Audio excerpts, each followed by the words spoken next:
दोष मत लगाओ दोष मत लगाओ कि तुम पर भी दोष न लगाया जाए। वाह व्हाट अ प्रॉमिस, क्या प्रतिज्ञा है। इसको पकड़ लो मेरे बच्चों, इसको पकड़ लो, मैं बोल रहा हूं इसको पकड़ लो। दोष मत लगाओ, तुम पर भी दोष नहीं लगाया जाएगा। हमें तुम पर भी दोष नहीं लगेगा। अब ये जो प्रतिज्ञा इस संसार का प्रतिज्ञा नहीं है। There are two types of promises. दो तरह के प्रतिज्ञा है। There is a promise for this world, इस संसार के लिए प्रतिज्ञा है। There is a promise for the next world. आने वाले संसार के लिए भी एक प्रतिज्ञा है। आमेन। You got to practice both these promises.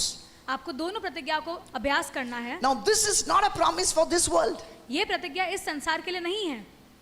It's not out here. ये यहाँ पर नहीं है। See beloved, if you can take hold of your tongue, God promises you that you will not be judged. मेरे प्रिय, परमेश्वर इस प्रकार कहता है कि अगर आप अपने जीभ का नियंत्रण कर लेंगे, आप उसे पकड़ लेंगे, परमेश्वर आपका न्याय नहीं करेगा। दोष मत लगाओ कि तुम पर भी क्या नहीं किया जाएगा, दोष न लगाया जाए। कहां पर? यहां पर अगर दोष नहीं लगाएगा फिर भी दूसरा दुनिया लोग आपके ऊपर दोष लगाएगा, तो प्रतिज्ञा यहां का नहीं है, प्रतिज्ञा आने वाले संसार का है। कितने लोग चाहता है कि आपके पाप ढक जाए, तो बता तू दोष मत लगा, आमेन। वो पाप ढक गया। Hallelujah. Thank you apostle for these principles. दोष मत लगाओ कि तुम पर भी दोष ना लगेगा। मत्ती 7:2। हाँ, क्योंकि जिस प्रकार तुम दोष लगाते हो, क्योंकि जिस प्रकार तुम दोष लगाते हो उसी प्रकार तुम पर भी दोष लगाया जाएगा। उसी प्रकार कहां पर? जब प्रभु के सामने खड़ा होगा। आप समझ रहे? यस। क्यों? क्योंकि इसके पहले हमने क्या पढ़ा, व्यवस्था में पढ़ा कि अगर भाई के ऊपर दोष लगाता, क्या है, व्यवस्था को बना के रखने वाला नहीं, व्यवस्था को तोड़ने वाला है। आगे, और जिस नाप से तुम नापते हो, जिस नाप से तुम नापते हो उसी से तुम्हारे लिए भी नापा जाएगा। कौन नापेगा आपको? जिस नाप से तुम नापते हो उसी से तुम्हारे लिए भी नापा जाएगा। कौन नाप रहा है आपको?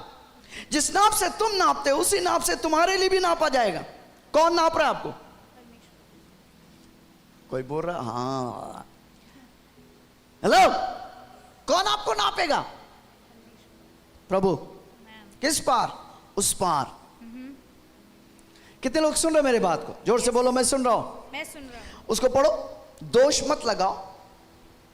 दोष मत लगाओ तो तुम पर भी दोष न लगाया जाए। हाँ, क्योंकि जिस प्रकार तुम दोष लगाते हो, जिस नाप से तुम दोष लगाते हो उसी प्रकार तुम पर भी दोष लगाया जाएगा। और जिस नाप से तुम नापते हो उसी से तुम्हारे लिए भी नापा जाएगा। वाह, सुना कि नहीं सुना? यस। कितने लोग ये वचन सुना है? इसमें नहीं है, लेकिन ये वचन पवित्र आत्मा इस वक्त मुझे दे रहा है कि मनुष्य न्याय के दिन में हर एक लफ्ज के लिए क्या करना पड़ेगा? हिसाब किताब देना पड़ेगा। अरे लफ्ज,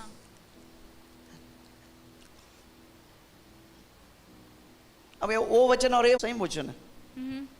इट्स अ सेम वर्ड, समान वचन है वो। उसका मतलब आप भाई के दोष लगा रहा है, वहां पर परमेश्वर तेरा दोष लगाएगा, तुझे दोष लगाएगा। भाई के पाप को तू ढक रहा है, परमेश्वर तुझे वहां ढक रहा है। आमेन। हालेलुया। एक अलग स्तर में जाएंगे, amen. Slander in a next level, बदनामी के अलग स्तर में जाएंगे। दूसरा तिमोथियो 2:24। और प्रभु के दास को झगड़ालू नहीं होना चाहिए। यानी मेरे बारे लिख रहा है, प्रभु के दास को क्या होनी चाहिए? झगड़ालू नहीं होना चाहिए, यानी फटफट झगड़ा करने वाला नहीं होना चाहिए।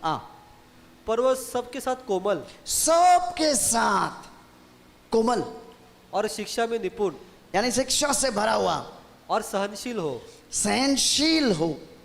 दूसरा तीमुथियुस 2:25।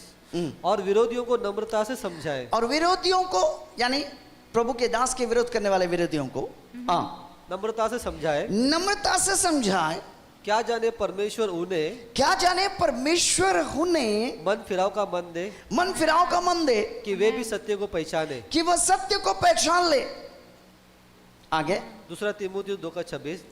और इसके द्वारा उसकी इच्छा पूरी करने के लिए, इसके द्वारा उसकी, यहां पर देखो, किसकी उसकी मतलब किसकी भाई? प्रभु की। कौन बोला प्रभु की? लेकिन आप गलत है। उसकी, इसके द्वारा उसकी किसका? हाँ, शैतान की इच्छा पूरे करने के लिए। यानी आप एक प्रभु के दास के विरुद्ध बोल रहा, मतलब शैतान के कब्जे में आप आ गया। इसके द्वारा, दोष देने के द्वारा उसकी, शैतान की इच्छा, उसका मतलब slander is the will of the devil. बदनामी शैतान की इच्छा है। उसकी इच्छा पूरी करने के लिए क्या हुआ? सचेत होकर शैतान के फंदे से छूट जाए। शैतान के फंदे, उसका मतलब जो बदनामी करता है या विरोध उठता है, शैतान के फंदे में ऑलरेडी क्या हुआ? फंस चुका है। कितने लोग सुन रहे मेरी बात? ये नेक्स्ट लेवल है। मेरे ऑफिस में एक भाई आया था, मैं कभी नहीं भूल सकता। कैसे कैसे कार्टून लोग हैं दुनिया में। तो अचानक बंदा का खुजली, शैतान खुजला रहा उसको, मैं समझ गया उसको। तो बैठे है मेरे सामने एक प्रभु के दास, जिसको मैं जानता हूं अच्छी रीति से, उसके विरुद्ध बोलने लगा। तो मैं बोला, फैला है, इसको ठोकेगा यार, अच्छा नहीं है।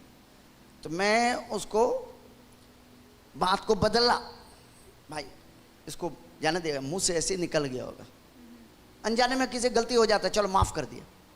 मैं घुमा दिया, शब्दों को वहां पर घुमा दिया कि वो बोले नहीं। फिर हमको लगता है 10 मिनट के बाद वापस वही टॉपिक में लेके गया बंदा। मेरा बाल पूरा ऐसा खड़ा हो गया पूरा। अरे गंचक्कर, तू उसका चप्पल साफ करने का भी योग्य नहीं है भाई तू, बाकी तो छोड़ो। मैं उसको जानता है भाई, प्रभु के लिए क्या क्या किया, क्या नहीं किया, मेरे को मालूम है वो भाई, पास्टर को। तू घंचकर उसके चप्पल साफ करने, चप्पल सिर के ऊपर लेके घूमने के लिए भी तू योग्य नहीं है। रपा रप दिया, सुधर गया बंदा।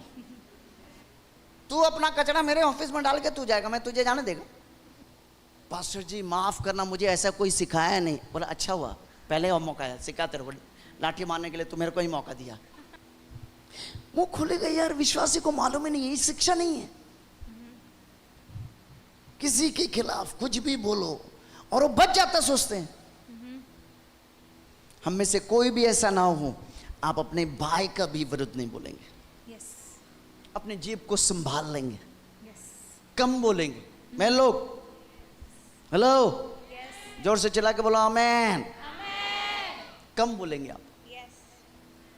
when I look at you, I see जैसे सिर दर्द किसको होता है? सिर दर्द मुझे कभी कभी होता है ऐसा। I also see 42।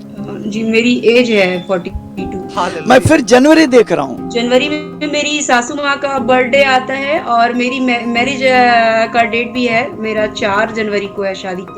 पैर में दर्द या पैर का कुछ प्रॉब्लम जैसे? अभी बड़े भैया के पैर में लगा हुआ है चोट। मैं अश्वनी कुछ ऐसा नाम देख रहा। अश्वनी मामा जी, मेरे सबसे छोटे मामा जी का नाम है अश्वनी।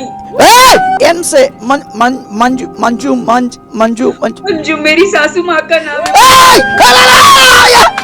हमें जिस परमेश्वर ने मुझे ये सारी चीज दिखा रहा है, वो परमेश्वर मुझे बोल रहा है अगली साल ए टाइम प्रभु आपके हाथ में लड़की दे रहा है।